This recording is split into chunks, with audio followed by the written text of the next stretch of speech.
Thanks for joining us on Coast to Coast Pest Talk. Talking about being inside of a respirator for multiple hours. All right.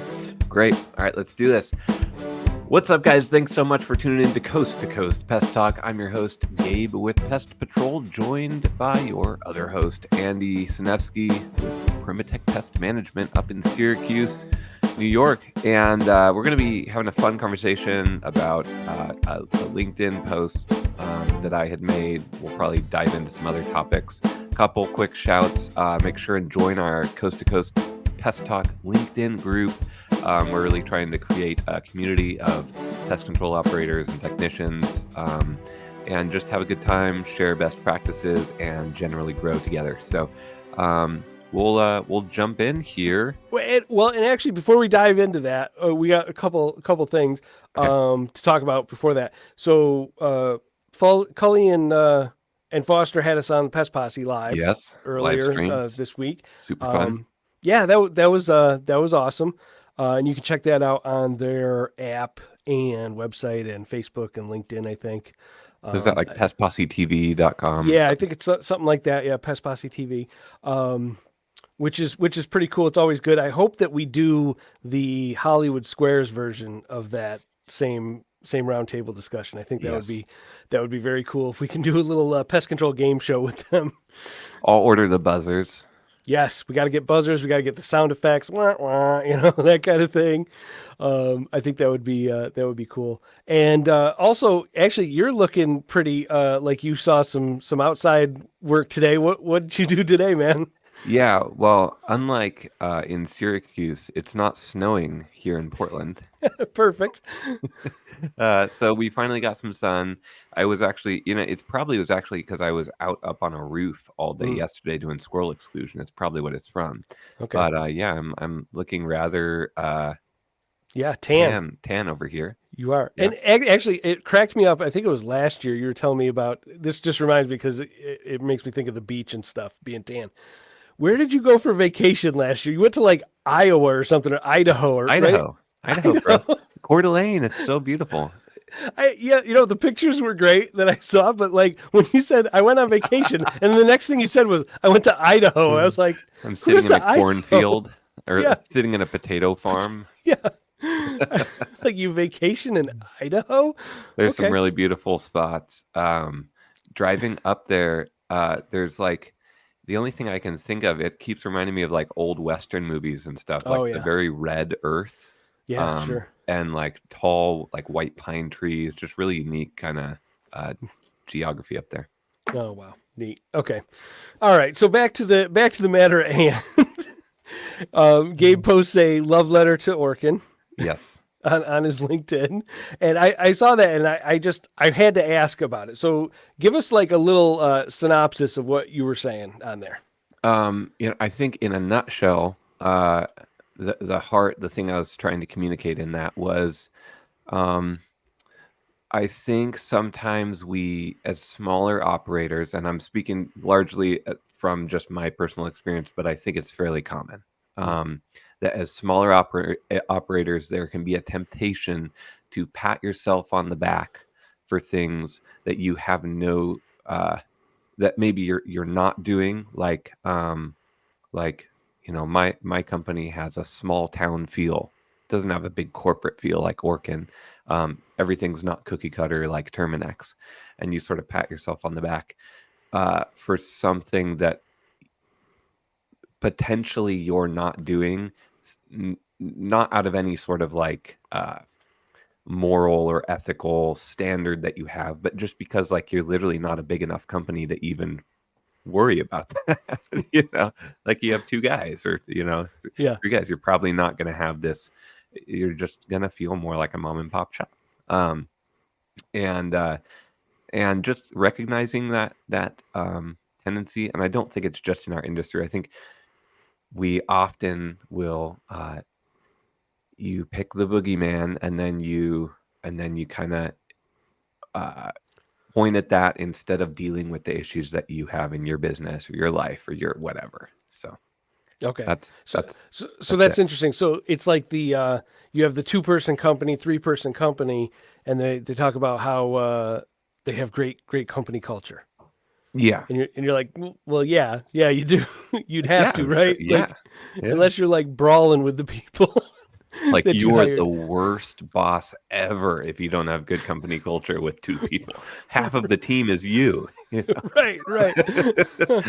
Oh know? my goodness. Oh my goodness. As it gets as you scale something bigger, it gets harder to hold that ship together, right? The as the crew gets bigger, Yeah. it's more of a task. Is that what you're kind of saying? Yeah, certainly. And like um uh, this there's nuance to this whole conversation, but I Hmm. think generally speaking, if you had somebody who had successfully grown their pest control company to say 10 million, 20 million, whatever, like they've got a big pest control company, a big small pest control company, Yeah. that could start getting into that, like, okay, this starts feeling corporate if they wanted to, right? um I could see somebody like that being able to, much with a lot more weight behind them, lodge the complaint against Orkin or Terminex and say, see, I've successfully grown and scaled a company. I've successfully avoided Mm. those traps. Um, and so I'm going to lodge this complaint. But most of us, we haven't even grown to the place where we could even potentially fall into that trap to begin with, and Look we're at us. like, Look how good but we we're are. not, but we're not corporate because, yeah, and you're like, oh, maybe. I mean, Right. I think there's more to the story. And, and, and I think it tends to downplay, like, if you have somebody who has, they've built a two, or you have a team, you got a board that's built a $2 billion pest control company. Do we really think that there's nothing we could learn, from Sure. anybody in that organization? That's largely it. Yeah. Okay. So that skill set to grow a company in those kinds of massive scales is probably well outside the wheelhouse of Absolutely. a small Yeah. operator. Yeah. Exactly. Yeah. And not any fault of their own. It's outside of my Yeah. wheelhouse. I'm not going to have $1 billion company. I'm not. Yeah. There's no way. You just don't, and I don't have that desire to either. Yes. You know. Yes. Um, It just, like, in a lot of ways, probably, by the time you've grown to that size and you've got all your C-suite executive team and stuff, like, they're not good pest control technicians, probably, right. Right. right? Like, they probably Sure. couldn't go and exclude a rodent job well. They're not going to do a killer bed bug treatment.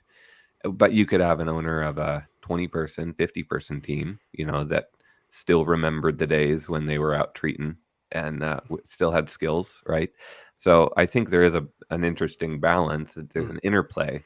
Um, yeah.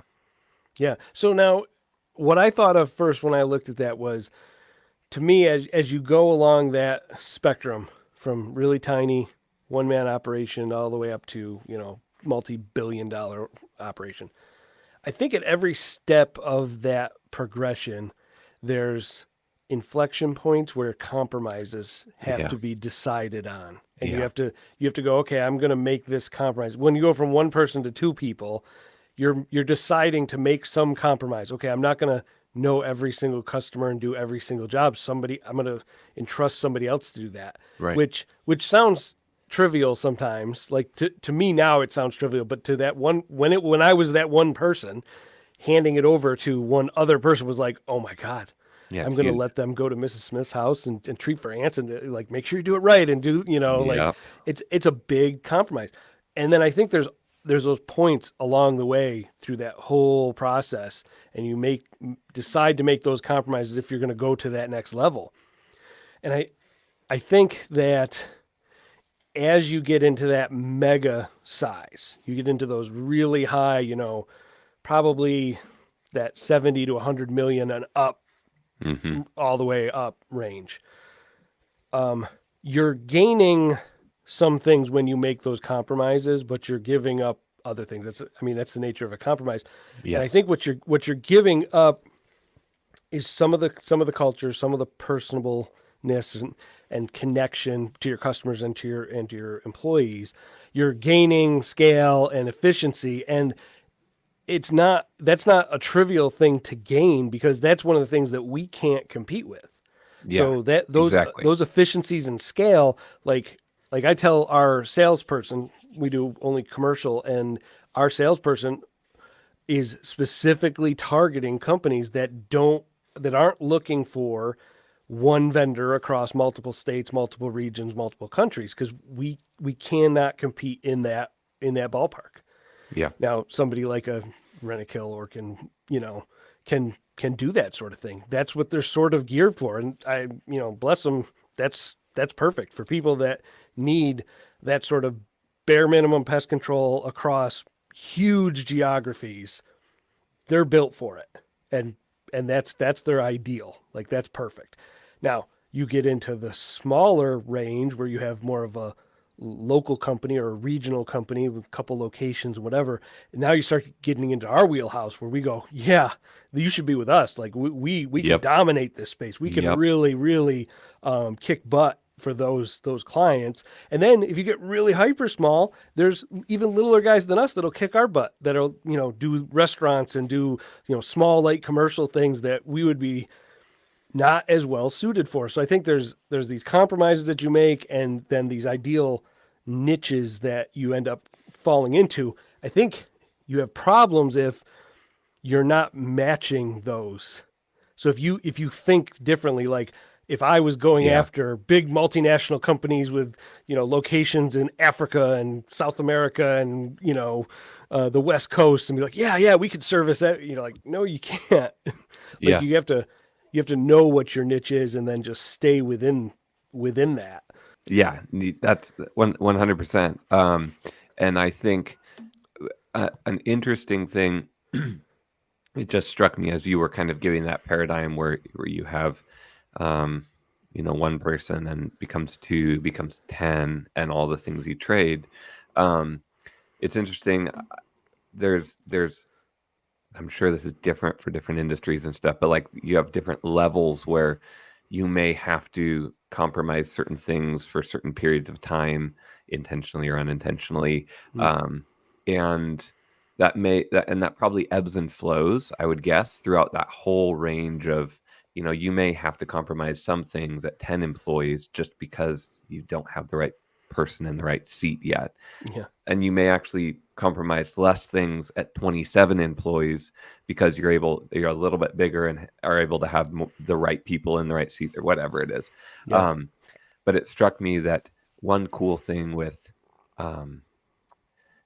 scaling to any degree is, I think, especially for an owner operator, you begin to realize that there's so many people that can do so many things so much better than you can. You're right. Yeah.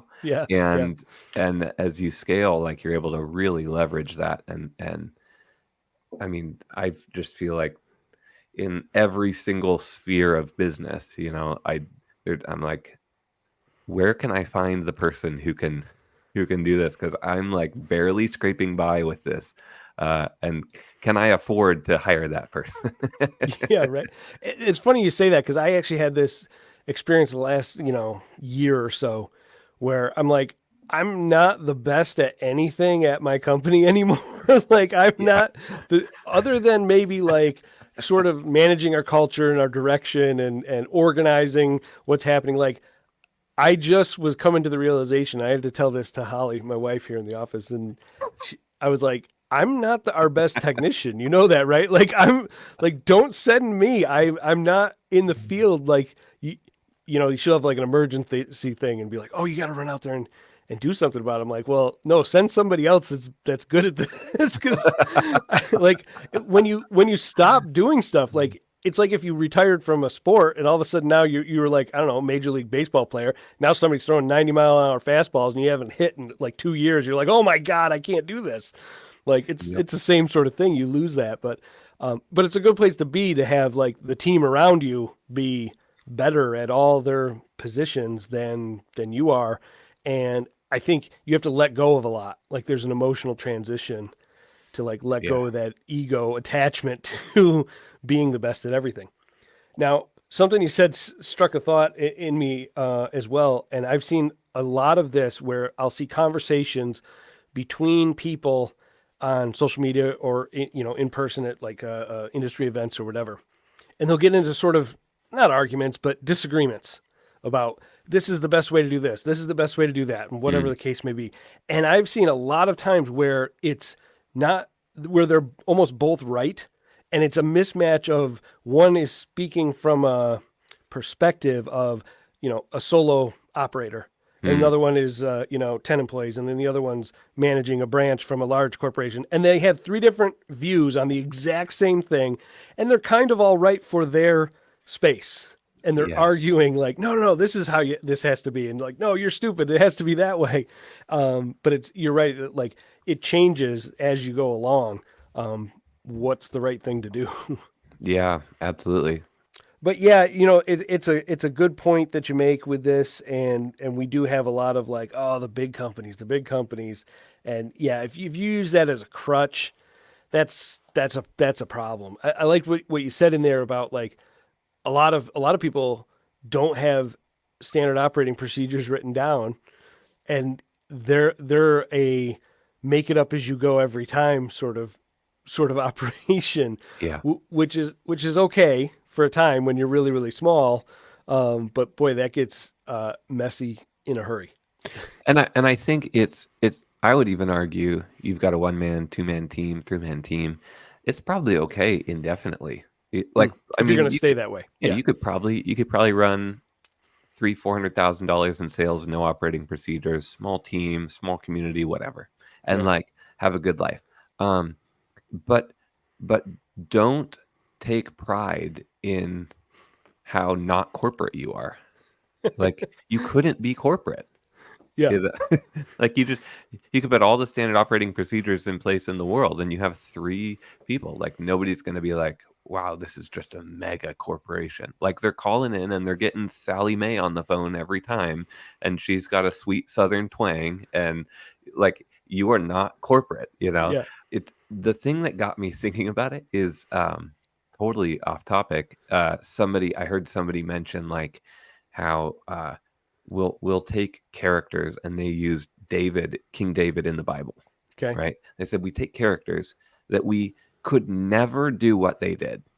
We're like, yeah, but like, he committed adultery with Bathsheba and he did all, and we like start like putting ourselves above King David. Obviously, we can look at that and say, okay, it's bad to do some of the things he did, and that's why I'm still gonna poke fun at the big guys because they make mistakes, but it's like there's probably 1,000 things that we could learn about King David for every thing that we could look and say, oh yeah, that was a fault that he had. There's probably a whole bunch of other great things that we could look at and say, oh, I don't do that well. I don't do that well. I don't do that well. I could really grow in that. So I've just been kind of processing through what that looks like in the rest of my life. yeah, And it made me realize like, oh gosh, I do this all the time where I like yeah, I yeah. like put myself above somebody that I have no capacity to even do what they do. I don't think that the bigger operations. I think there's a lot of demonization that happens that is more a misunderstanding of what the positioning is that they're actually going for. Like Mm, I think that if Rollins and Renikill wanted to do stuff differently, they certainly could, but it works for them and for their strategy and for what they're trying to do. They're not trying to do the same thing that like you and I are trying to do necessarily. yep. Right? So like there's a whole different mission, there's a whole different set of values, and you could say they're bad or good or whatever. It is they are what they are, but it's just we don't share them. And so just not sharing the same values and missions and goals is fine. I don't want them Yeah. to be the same as me. Like Yeah. that takes away my space to live and grow and exist. In a lot of ways, it would actually be, and I think we don't think about this, but like a company of that weight, if they were trying to play in the exact same lane that you were trying to play in, I don't think they can just because of the size, you know. But it's actually kind of a terrifying thing to like if they like went after you, you know, Yeah. you're like, okay, they've got a lot of resources, you Yeah. know. Yeah, you're right. It's a terrifying thing though, because I've looked at like the shortcomings that we see that we play on, and I think to myself, man, you could make like 5 tweaks. Could you fix this in 5 moves and then Yeah, they'd be like yeah, unstoppable? Probably, but I think that those 4 or 5 things are structural for what they're trying to do. And so those changes, while they seem small for us, and we'd be like, yeah, we just make those changes, it's difficult on yeah, that scale. And then you start to change those compromises. If they were to make those changes, does it hurt their ability to deliver a modicum of reasonable pest control across giant geographies? And yeah, it probably does. And it changes efficiencies and it changes profitability, and you're a publicly traded company. So there's like so many things you pull on one of those little threads and the whole thing comes unraveled. that's right. Right. So Yes. it's easy to throw stones at it and be like, well, why wouldn't you just do this one stupid thing? My God, that would be perfect. And you're like, yeah, but there's a lot more to it than that. Yeah. You know. Yeah, Yeah. absolutely. I love the idea of if I was able to scale up a business large enough, um, acquiring smaller businesses and helping to pass on the culture that I love and that I'm building in Pest Patrol, helping to transfuse that into other companies, like sounds like a blast to me. And you and I have talked about how, and I do think as you just scale in size that the potency, it's so hard to, Mm-hmm. and that's going to be a perpetual issue, I think, anybody that's growing. But yeah, I'm torn because there's part of me that's like, I don't know, I'd love to do that type of thing. Like I think acquisition's a great way to grow potentially. Yeah, how do you do that in such a way that doesn't wreak havoc and turmoil, and Yeah. while keeping like while bettering the companies and bettering the industry as a whole? Now I had a thought the other day that ties into this. Do we have in pest control right now? Do we have? I thought kind of 3 different factions that are in operation, maybe 4 that are in operation right now currently. So you Mm. have a organic growth, moderate, craftsman type mindset, which is kind of the small to mid-sized independents, the one-man operators that are growing. They want to do really great service, and we're going to do great customer service, and people will appreciate it, and they'll hire us. Yep. You have the really big ones that are going to acquire, and that can be the privately held or the publicly. They're gonna make acquisitions. They're gonna open new branches that way and go into new markets and whatnot, and kind of like play the chess game to grow. Right. Yep. And then you have these fast growth companies that are not really that interested in doing craftsman level work and whatnot, and are just interested in, I'm going to double this every year and just blow up. Oh, now you're making me angry. And then I'm gonna sell it Yeah. to the acquisition ones. Yeah. Oh, well, yeah, for sure. For sure. So I think that we kind of, I guess there's kind of 3. I guess there's like the sort of craftsman, the fast growths, and the great big. Do you think that each one of those, say like the sort of craftsman companies, the fast growth companies, and the big mega companies, I think that they could all learn stuff from the others.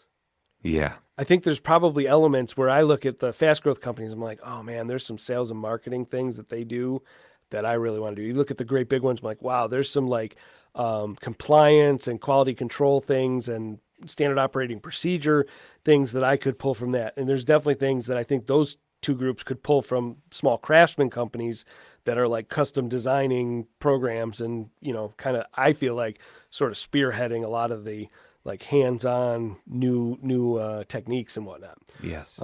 Yeah. Okay. Yeah. Yeah, absolutely. And that's, I think, at the heart of that LinkedIn post, I think is that Yeah. really is Yeah. like, it's okay. You can have people that are running in different lanes, that are running in lanes that you think is the wrong way to grow, or you think is not ideal for the industry, or whatever. And like, it's okay to have a weird cousin in the industry, you know? Yeah. Oh, that's Uncle Jimmy. He door knocks a lot, you know. But I mean, Ducks. he's he's technically in the family, I guess, He's a door knocking until he, addict. until he sells his family to Rescue. Oh my gosh. Oh my goodness. Great, guys. Well, thanks so much for listening. Subscribe to our podcasting channels and our YouTube channel.